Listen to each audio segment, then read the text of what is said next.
There's no better single example of the war on masculinity than the American Psychological Association's 2019 guidelines, where they describe traditional masculinity as a mental disorder. Traditional masculinity, conventional masculinity. Personally, I use the term objective masculinity more often. Whichever you prefer, it's something our grandfathers would have recognized as masculine. My 1955 Oxford Universal Dictionary says of the word masculine, having the appropriate excellences of the male sex. Virile, vigorous, powerful.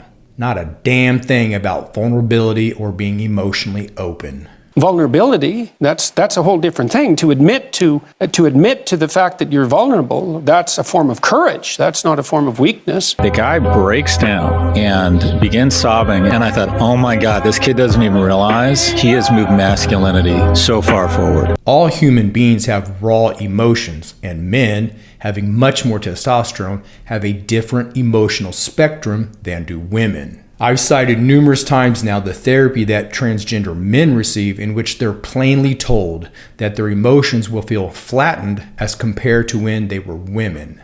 And yet the high-profile men who are supposed to be advocating for men are literally telling men to adopt more feminine traits. If you don't know what Orwellian language is, this is it. Up is down, down is up, vulnerability is strength. Trans men are told how to be men.